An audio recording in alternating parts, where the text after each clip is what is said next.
right, let's talk Eagles. Training camp is just around the corner. We're exactly 1 week away from the reigning Super Bowl champions returning to the grind in South Philly. July 22nd is the date circled on every fan's calendar. And you can feel that buzz coming back into the city. Football is almost here. And for the Philadelphia Eagles, it's not just the start of another season. It's the beginning of their title defense, their quest to repeat, and their shot to prove that what they did last year wasn't a fluke. It was just the start. And speaking of hype, how can you not be excited when you look at this offense, especially with Saquon Barkley now in midnight green? The reigning offensive player of the year is gearing up for what could be another massive season. The dude looks locked in. If you've been keeping an eye on his social media, those training clips, that explosion, that balance, you know he's coming in ready to make another statement. Let's not forget the kind of numbers he put up last year. Over 2,000 rushing yards. That alone puts him in rare company. Only the 9th player in NFL history to hit that mark. He led the league in touches and somehow had the lowest rate of negative yardage runs. Efficiency, durability, and playmaking. That's the kind of trifecta that can elevate an entire offense. Now let's get into what made Saquon's 2024 season so electric. He posted a career-high success rate of 42%. For context, that's a stat that measures how often a run contributes positively to moving the chains. And he was elite. But here's the stat that really jumps off the page: over 13% of his runs went for 10 yards or more. That kind of explosiveness is what separates good backs from game breakers. And guess what? That was all behind a completely dominant Eagles offensive line. Jordan Mailata, Landon Dickerson, Cam Jurgens, and Lane Johnson anchored that unit. This year, we're expecting Tyler Steen to step up as well. You combine that wall of power with Nick Sirianni's run-heavy scheme, the one that's made Philly one of the most punishing ground attacks in the league since he took over. And Barkley's in the perfect spot to keep producing. Now, we've all heard the chatter about the Madden curse. And Saquon is pushing 29. Not exactly the age you want to be when you're leading the league in touches. But running behind this offensive line might actually preserve him a bit. He averaged over 2.5 yards before contact per carry last year.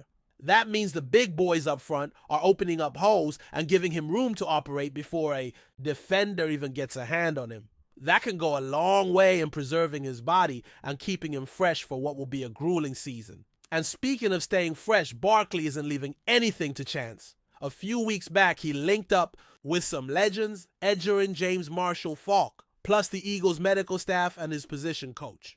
The goal: build a long-term plan to keep him durable, maintain peak performance, and extend his prime. He's not just running hard. He's training smart. He's taking care of his body and building for the future. And when you consider the price Philly paid to bring him in, the biggest running back contract in NFL history, you better believe they're counting on him being that dude. Last year, nearly a quarter of his carries resulted in either a first down or a touchdown. That's what we call drive-sustaining production. That's a running back who controls the tempo, keeps defenses honest, and keeps your quarterback upright. Now the question a lot of fans are asking, can he do it again? Can he match that same level in 2025? Honestly, probably not. And that's okay. You don't need to lead the league in every category every season to be elite. What matters most now is that he stays healthy, stays productive, and fits into what could be an even more dynamic offense under new offensive coordinator Kevin Patullo. That's where things could really get interesting. Defenses are going to adjust. You know that. They saw what Saquon did last season. They're not going to let him just run wild without a fight. You might see stacked boxes, aggressive fronts, and teams daring Jalen Hurts to beat them through the air. That's what Kansas City did in the Super Bowl. Sold out to stop the run. And while it worked, at times Hurts still carved them up and walked away with the MVP. So now it's on the Eagles to evolve, to find ways to beat teams through the air to stay unpredictable. Because in today's NFL, balance is everything. If you become one-dimensional, defenses will feast. And that's why Kevin Patullo becomes such a key figure this season. The Eagles were the most run-heavy team in the league last year by percentage. It worked. They won a Super Bowl, but the passing game suffered at times. Injuries played a role, sure. A.J. Brown, Devonta Smith, and Dallas Goedert missed time. They were only all on the field together for 79 of Hurts' dropbacks. That's not even half the season. So yes, there's reason to believe that a healthier unit with better spacing and more creative concepts could take this aerial attack to the next level. And if Patullo can bring some of that modern edge, mix up formations, use motion, scheme guys open, then Philly could be terrifying. Because we already know what this team can do on the ground. If they get the air game humming too, watch out. They might be even better than they were under Kellen Moore. That's not a knock. That's just the reality of what this group is capable of when fully optimized. Depth, talent, youth, it's all there. They just need to put it together. One more thing that cannot be overlooked in all this, the offensive line. The anchor of this team. When all else fails, when the passing game's out of sync or the running, backs are getting bottled up, this unit keeps everything afloat. Lane Johnson, Jordan, Mailata, Landon Dickerson. These guys are monsters in the trenches. You saw that video of Lane, right? 750 pounds being lifted like it's a couple bags of groceries. The guy's in his mid-30s and still moving like he's 25. He didn't give up a single sack last season. Not one. That's elite. That's Hall of Fame stuff. And it's not just him. The entire line allowed just 3 sacks on over 2,200 snaps. That is absurd. That's the foundation. That's what allows everything else to function. So even if the passing game stumbles or Barkley can't replicate last year's historic output, the offensive line gives them a margin for error. That's the cushion. That's the fallback. And it's why the Eagles are still in a prime position to make another deep run, maybe even start a dynasty. It's not just about having stars. It's about having a system, a structure, and a core that holds everything together. But let's shift gears now because not every move this offseason was met with universal praise. There's one in particular that's got a lot of people talking. And if you've been paying attention, you already know what I'm about to say. The trade that sent C.J. Gardner-Johnson out of town. That's the one. And the question where all asking is simple, will the Eagles regret it? Now on paper, they got back offensive lineman Kenyon Green and a later round pick. Green was a former first rounder, but let's be honest, he hasn't exactly lived up to the hype. Struggled mightily early in his career. Graded out poorly. So while there's always a chance he finds his footing in a better system, it's hard. To argue he brings the same kind of impact CJ did, not even close. Because what Gardner-Johnson brought to this team wasn't just stats. It was energy. It was attitude. It was leadership. It was football IQ. He's one of those rare guys who just gets it. Instincts, anticipation, positional versatility. He can play deep. He can come into the slot. He can blitz. He can cover. He's everywhere. And yeah, sometimes he runs hot. He'll chirp on Twitch, stir things up online. But on Sundays, he balls out. Period. In 28 games with the Eagles, he had 12 interceptions. That's not just production. That's game-changing, drive-killing momentum, swinging impact. And for a defense that thrives on turnovers and swagger, losing that is no small thing. That's not easily replaced. Sure, they've got Reed Blankenship, one of the more underrated young safeties in the league, but who's lining up next to him, Sidney Brown, a physical hitter no doubt, but still raw. Drew Makuba, the rookie out of Texas, could be a fit. He's got some CJ traits, speed, versatility, ball skills, but he's unproven. A rookie learning the ropes. That's a gamble. And behind them, Andre Sam Treston McCullum, Louis Sine, all competing, but none of them a sure thing. And here's what really stings. The Eagles didn't have to make this move. They had cap space. They weren't forced into anything. They're not pressed to pay guys like Nolan Smith or Jalen Carter yet.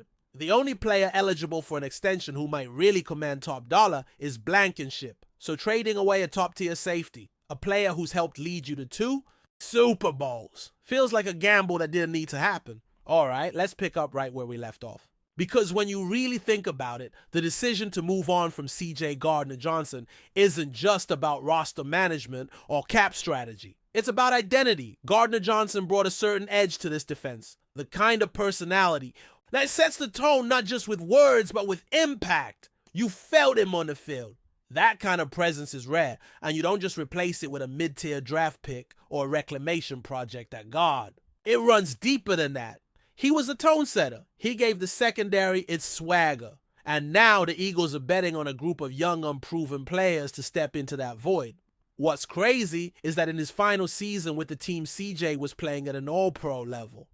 The analytics backed it up. Pro Football Focus graded him out with an overall score of 75.1, top 20 out of more than 170 qualifying safeties. But the coverage grade was even more impressive. Over 81. That's elite. That's a guy who reads quarterbacks like a book, who knows when to break on a route, who sees the game 2 steps ahead. He had 6 interceptions last year. 6. That was third among all safeties. He also had 6 pass breakups, top 5 in the league. So you're not just losing an emotional leader, you're losing production, you're losing versatility, you're losing a player who changed the outcome of games. And that's not hyperbole. It's backed up in every single measurable. Now, sure, he had his flaws. The missed tackles were frustrating. The aggressiveness could take him out of position sometimes.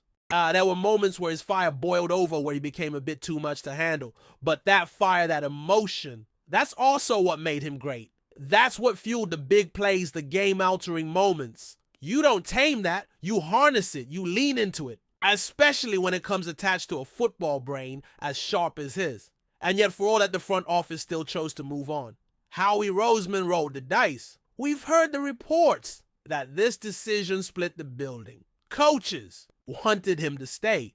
Players loved him. The front office had their concerns. In the end, Roseman made the call.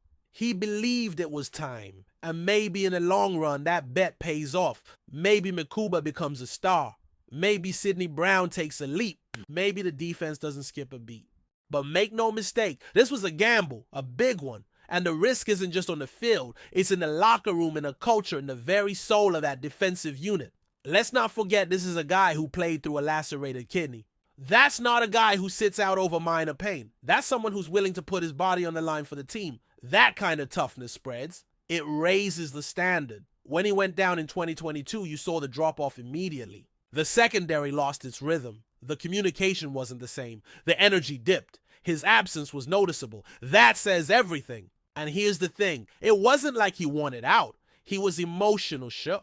He's always been outspoken. But he also cared deeply about winning, about his team. He said it himself in that recent interview on the Pivot podcast. A few weeks ago, he made a pretty bold claim saying the Eagles would never win another Super Bowl without him.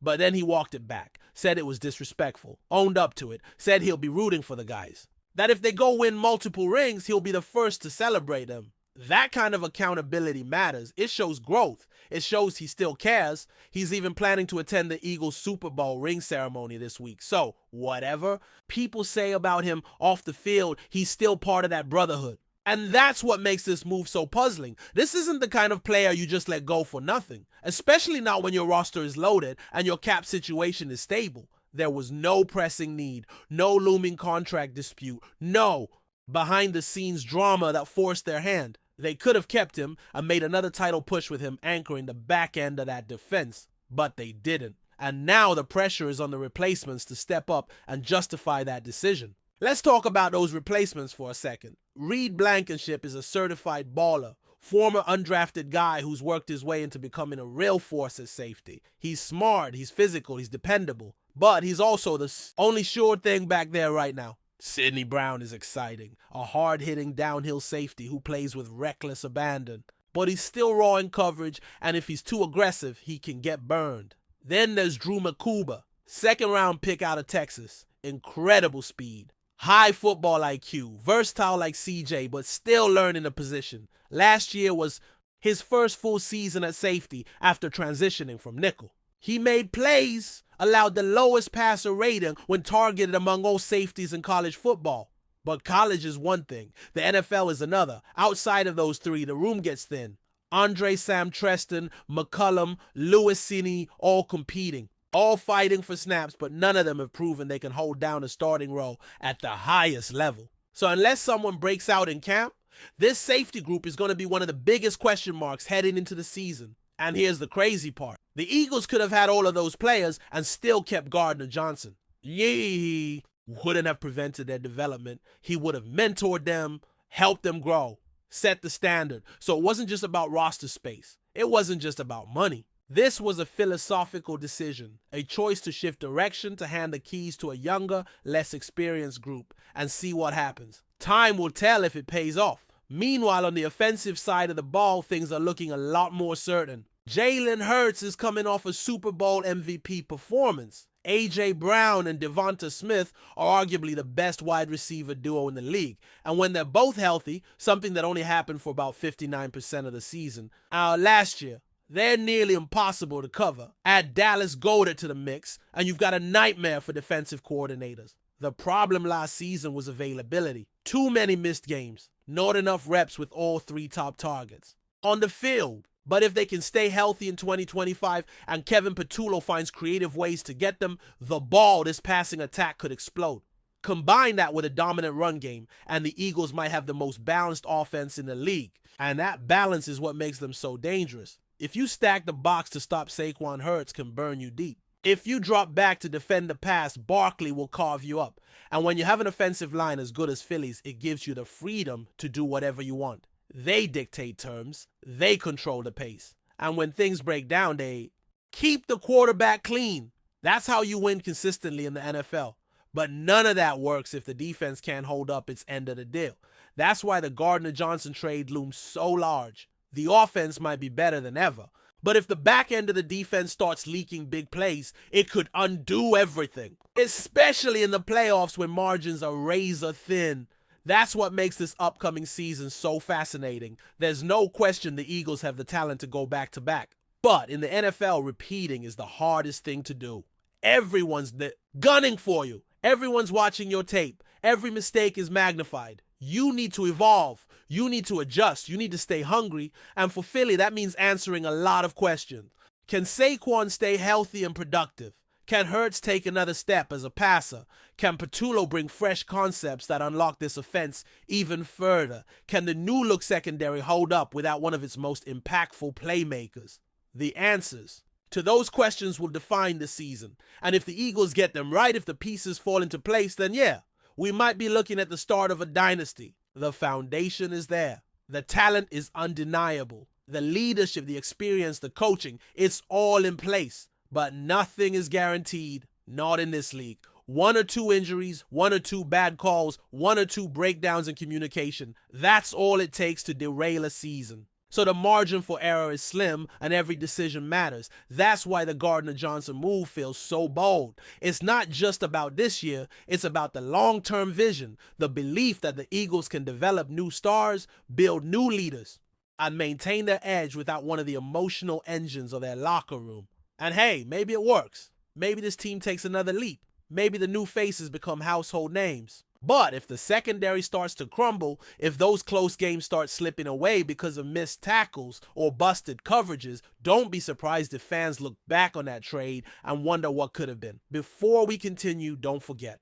to subscribe to our channel and give this video a like. Your support helps us keep delivering the latest updates on our Philadelphia Eagles. And don't be shy. Share your thoughts on the news in the comments below. In a move that's sending shockwaves through the NFL rumor mill, whispers have emerged that the Philadelphia Eagles are preparing a record-breaking offer to acquire Joe Burrow, the Cincinnati Bengals star quarterback. While nothing is confirmed yet, insiders suggest that this potential blockbuster trade could redefine the Eagles' offensive strategy and shake up the league's quarterback landscape. Burrow, who has been a rising star since entering the league, has impressed fans and analysts alike with his poised accuracy and leadership on the field. The Bengals have built their offense around him, but persistent murmurs hint that Philadelphia might be ready to go Allen, presenting an unprecedented package in hopes of securing his signature. The Eagles, known for their aggressive front office, maneuvers appear eager to turbocharge their offense, possibly ushering in a new era centered around one of the NFL's most promising young quarterbacks. This rumored offer is reportedly unlike anything the Bengals have seen before, possibly involving a combination of high-value draft picks and key players. Philadelphia's front office seems determined to capitalize on the window of opportunity created by their current roster, envisioning Burrow as the cornerstone to elevate their offense to elite status.